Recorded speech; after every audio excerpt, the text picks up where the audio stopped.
father. Yeah. So your yes, your great grandfather. Yeah. Yeah, Mom showed me that. So he was in the British Army as a doctor, as a surgeon. So he was actually what happened that he was serving in the field during the First Great War, Yeah. and he was treating a British soldier in the front. Was this in Germany or France? Or?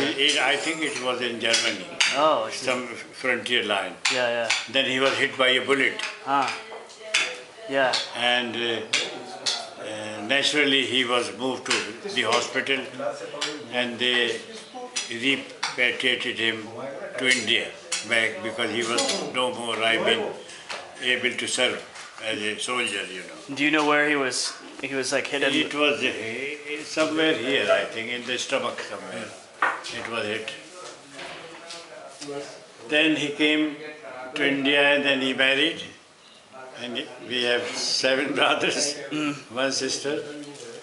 And he started his own practice, medical practice. And he has some land also, you know, he was a son of Zamindar, he got some land. But anyway,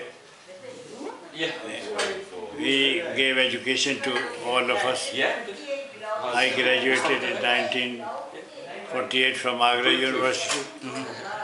My elder brother, he graduated from Aligarh University. Just to get it flushed out.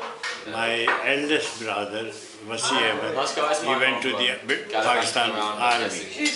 He served in the army. Then he moved to Pakistan. My second brother,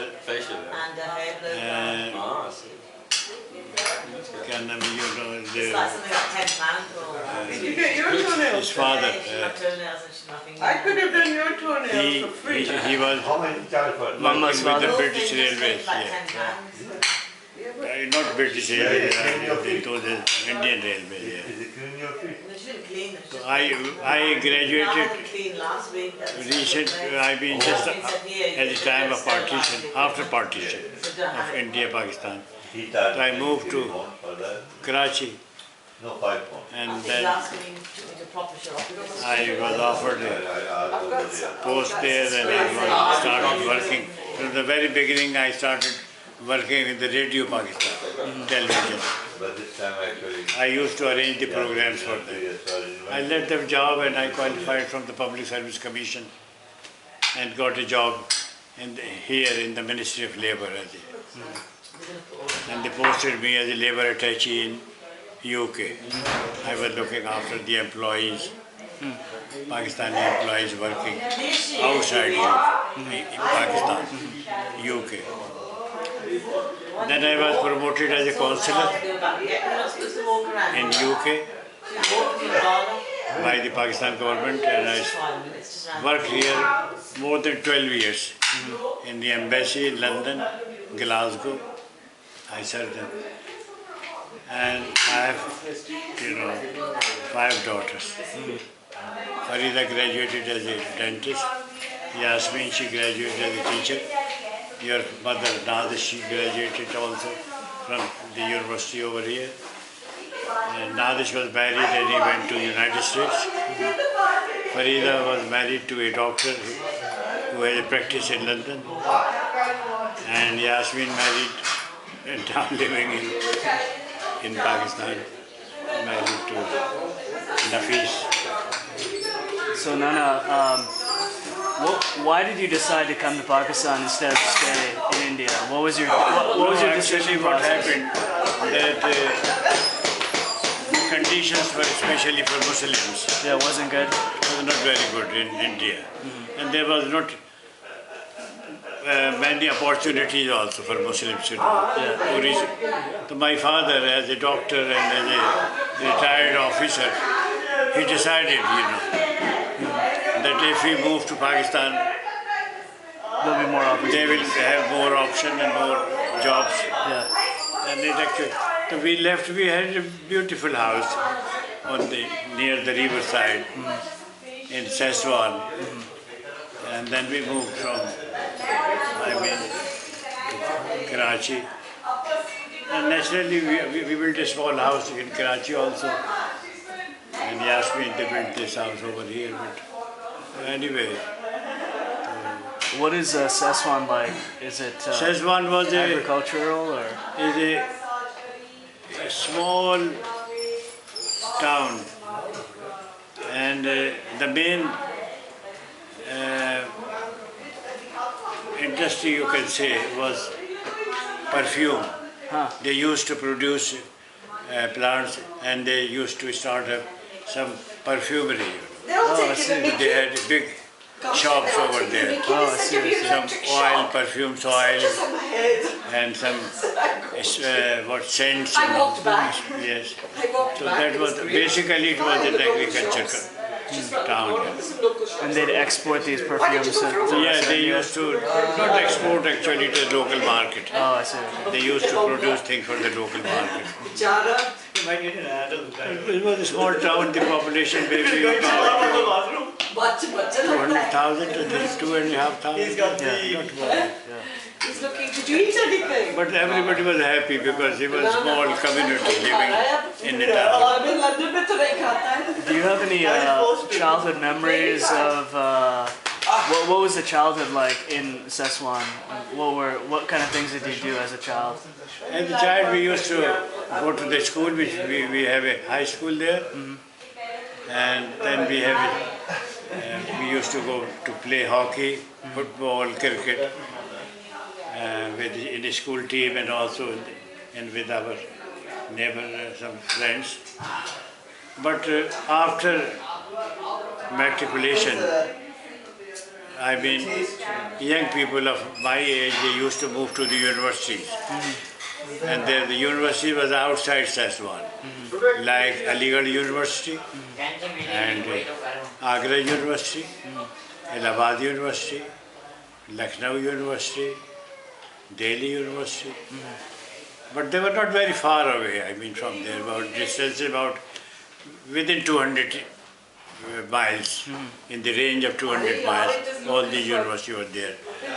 So our small place was very productive, and I think the percentage of the education was quite high, in Szechuan, you know. And was Szechuan 50-50 Muslim Hindu or what was it? I think 25% were Muslims, 75% were Hindu. Oh, okay, okay. But Muslims were doing all the what you call landlords were Muslims, and the big businesses belong to Muslims. Okay. The Hindus were mostly, I mean, farmers or shopkeepers, like this is. But most of them were Muslims.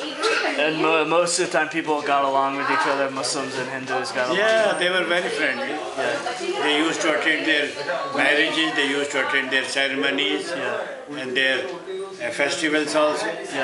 Like Holi festival, like Eid festival, they used to join with each other, and then they invite for dinner and lunch for these people here. It was a quite good, happy community, I mean, at the time. Is Uttar Pradesh has a lot of Muslim culture heritage, Uttar right? Pradesh has a very great culture of Muslims, because in Uttar Pradesh, which used to be called like UP, United Provinces. In United Provinces, most of these places were belong to Muslims, and the seat of the Raja, or what you call the king or queen, was situated there in United Provinces, UP, Delhi. Delhi was the main, place, was the capital. In those days, even in the Muslims, when the Muslim empire like Mughal Empire, Akbar and Humayun, and even from those days, Delhi was the main, capital. Oh, I see. And that was the reason UP was very famous in the whole of India. Oh, okay, okay. Because of the culture, education, and maybe some wealth also, businesses. Everybody used to go to Delhi because Delhi has the central offices, secretariat, the government. So it was quite prosperous, but we left India not because of any cultural improvement or dispute, but because we thought that if we move to Pakistan as a new state, our children will have better opportunity, more opportunity to go in, in technology and university. And that is what happened. You can see now that in my grandchildren, how many are doctors? You are a doctor. Have you met Mickey? And now we have Farida has two daughters. One is now in medicine, the other is in dentistry. Rahila has two sons now. One is in medicine, the other is in engineering. So what I mean is that the fruits are coming in actually. They have, but it was very hard. Do you remember the political movement for Pakistan, Jinnah? Yes, I was a student there. I was, thank you. You can take Gilly. You kiss, man. Yeah, I'm good, Auntie. You alright? Yeah. Yeah. They're taking the Mickey out of my ear. They said if you had electric shock. This is Only great. cost me Look here. So that was the reason actually. But you, as a student, there was a lot of political things on campus. Yes, I was one of the active member of the Pakistan supporters Yeah. in those days. And we used to give lectures. If you vote for Pakistan, you know what actually happened when the British, when they were leaving India. The Muslims population, they demanded a separate land. Yeah. They said we are in a #2 majority and we should get our own. Yeah. Why we should serve under Hindus, because we have different languages, different culture and everything.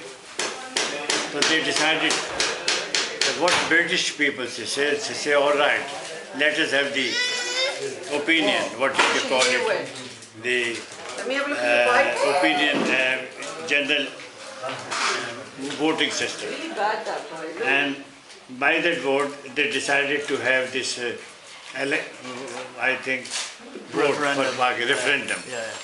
The correct word is referendum. And majority of the Muslims voted for Pakistan. They divided India and they gave I did have a lovely the Muslims those provinces where the majority of Muslims been living. And that area is called. And in West Pakistan and in East Pakistan also, which is called Bangladesh now. It used to be in East Pakistan. Because the population was Muslim, they have given this. But politically they couldn't, go together, Bangladesh and West Pakistan. Therefore they decided to remain as a separate state now, Bangladesh. Do you remember, did you ever see Jinnah speak, or he was on the radio? Yes, I used to listen to speeches in Jeddah. Because he became the first Governor General of Pakistan. Yeah. I was in those days, I had started my career. Yeah. And they were, that is what actually happened. move on this side. After my daughters married, they went to, Nadish went to United States. And they were all long, living separately, only a breathing. Have you traveled to any other countries? I went to United States, so that is And what about southern India, the rest of no, India? I never went to the south of India. I remained there in the province of United. What you call UP, United Provinces, in those days. Cities like Aligarh, Agra, places like these, Delhi. I visited all those places, yes. But never went to in the south of India. Okay, Nana. Okay. Thank you. Actually, you had the Yeah, I was recording this. You got